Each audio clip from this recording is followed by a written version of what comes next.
mau pendaftaran gitu ya.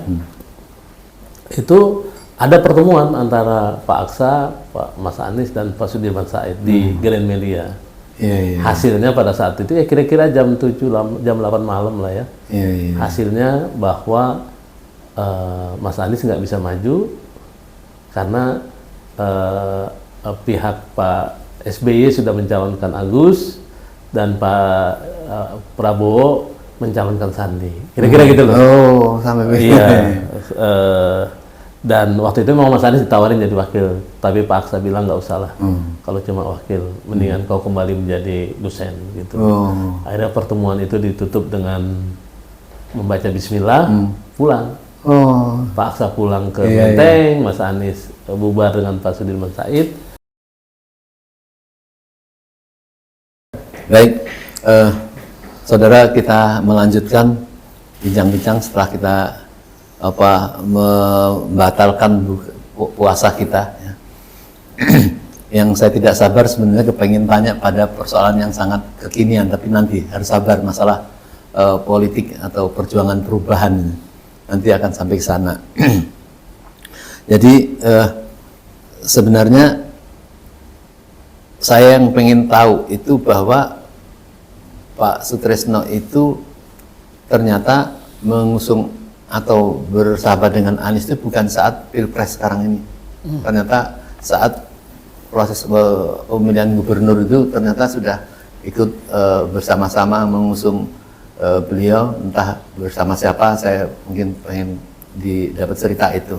Itu bagaimana penyeberangan dari masih aktif-aktifnya di dunia pendidikan, tahu-tahu kok terus mengusung Anies sebagai gubernur. Iya, jadi gini ceritanya. Jadi waktu itu saya kan selain pimpin beberapa sekolah dan universitas, baik di Makassar, di Bogor maupun di Jakarta. Saya kan pengurus Masjid Sunda Kelapa. Jadi pada bulan September itu ada rapat kurban. Rapat kurban, kemudian di rapat kurban itu selesai sholat subuh ada diskusi lah. Kan biasa kita karena backgroundnya aktivis kan diskusi-diskusi lah tentang pilkada DKI gitu ya. Kira-kira siapa nih yang bisa didorong untuk ikut. Oh, jadi di Sunda Kelapa sebelum Anies jadi gubernur? Iya, sebelum Anies jadi gubernur. Sebelum Anies jadi gubernur. Jadi akhirnya dari hasil rapat pada saat itu kan rapat lengkap lah, semua pengurus hadir. Jadi ada Pak Aksa, ketua, wakil ketua, ada Pak Fuad Bawazir, ada Pak Ismet Hasan Putro, ada saya, ada Pak Ismail Ulangan gitu ya. Dan di situ keputusannya adalah Anies gitu. Jadi Anies Rashid Baswedan yang mungkin bisa untuk bersaing mengalahkan Pak Ahok pada saat itu gitu loh. Jadi keputusan seperti itu, dan sesudah itu Pak Aksa tanya saya, Pak Trisno punya nomornya Pak Anies? Oh enggak Pak, saya bilang gitu. Tapi ada, tapi ada temennya Mas Anies yang juga di Bosowa kerjanya, namanya Salman Dianda Anwar. Nah, kemudian kita teleponlah Salman dan dilalahnya diangkat subuh-subuh kan itu, gitu ya. Untuk minta nomor teleponnya Mas Anies gitu. Dan setelah itu Salman telepon ke Mas Anies bahwa Pak Aksa mau bicara, dan setelah itu Pak Aksa bicara sama Mas Anies untuk ketemu, menyampaikan hasil rapat di Masjid Sunda Kelapa gitu. Jadi betul-betul kayak tutup ketemu kuali itu ya. Bertemu itu yang berlian itu luar biasa. Itu kan takdir saja gitu. Misalnya tiba-tiba Salman mungkin yang biasanya nggak on time sholat subuh, dia on time sholat subuh gitu ya. Kemudian Salman nelpon Mas Anies, dan Mas Anies cerita itu bahwa nggak biasanya Salman nelpon subuh-subuh gitu kan gitu. Makanya diangkat oleh Mas Anies kan gitu ya. Dan akhirnya ketemulah mereka, Pak Aksa dan Mas Anies, dan menyampaikan hasil itu gitu. Mas Anies kaget gitu. Oh, ini yang sangat menarik Pak Trisno, yang kita belum tahu sih.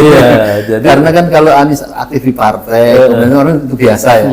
Ini beliau kan penggiat pendidikan ya. Tahu-tahu kok itu ada rasa kaget nggak Pak Anies itu? Iya kaget. Gitu ya. Dan apa yang dijawab oleh Mas Anies itu pada saat itu adalah, aduh belum ada saya berpikir untuk jadi gubernur. Dan saya nggak pernah bermimpi untuk jadi gubernur. Masya Allah. Gitu ya. Kemudian kata Pak Aksa, sejak sekarang lah kau mulai berpikir dan mulai bermimpi untuk jadi gubernur. Nah, gitu. itu kira-kira dialognya. Tapi kemudian ditutup, Mas Anies bilang, saya konsultasi dulu ke ibu saya. Gitu. Masya Allah gitu ya. Jadi dari situ awalnya saya terlibat, dan sesudah itu Mas Anies kan sakit, dirawat di Mayapada waktu itu, kena demam berdarah. Saya kemudian ditelepon Pak Aksa untuk besuk Mas Anies.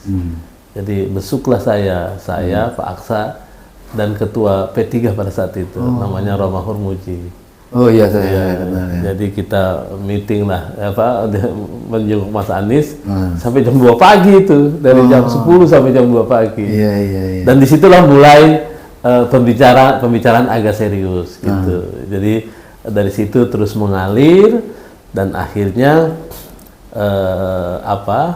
besoknya mau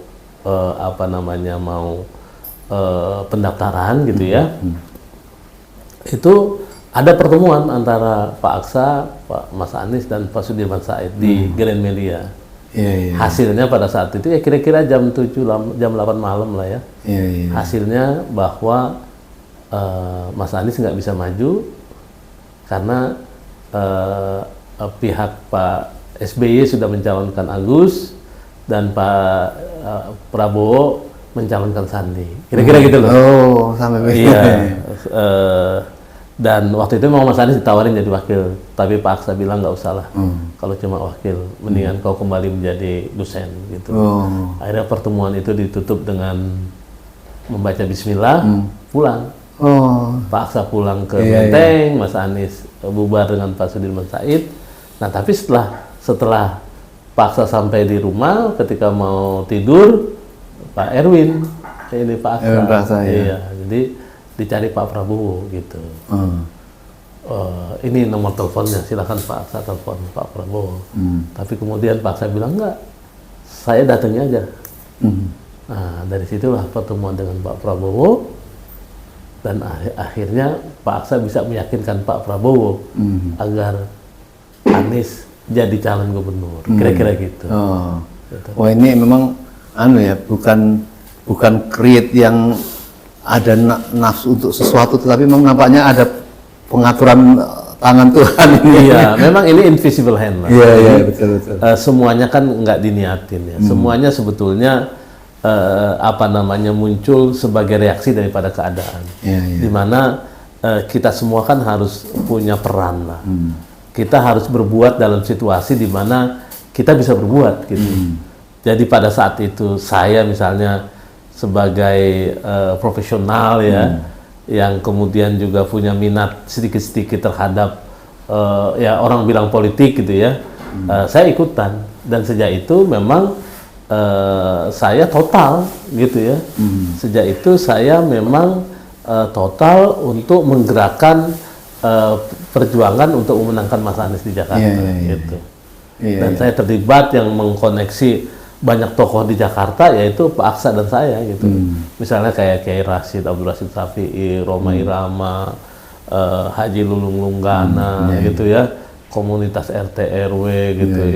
Itu saya di situ dengan ya Pak Aksa, di belakangnya ada saya yang menggerakkan. Jadi proses-proses indah itu sekarang kan menjadi sangat bermakna setelah keadaan sekarang ini. Artinya Anies Rashid Baswedan itu sekarang kan seperti kayak penyihir ya. Artinya menyihir umat, massa, rakyat sampai mungkin dia belum tahu banyak ya. Tetapi dengan melihat ada orang yang melihat dari Anies pas apa gitu, udah bisa menimbulkan keyakinan. Saya ini kebetulan berhubungan dengan beberapa penulis buku. Ada 4 atau 5 yang ada yang minta pengantar Anies, dan saya bantu proses untuk ke situ. Dan bukunya tebal-tebal Pak. Dan setelah saya baca, ini orang nggak pernah ketemu Anies, dia bisa menulis tentang Anies dan korban itu dari situ apalagi yang awam-awam itu. Nah, saya melihat bahwa memang ini seolah sudah tidak ada khawatir lagi lah, sebesar apapun rintangan. Kalau memang nampaknya kalau Allah mengatakan kun ya bisa jadi sampai seperti itu. Nah,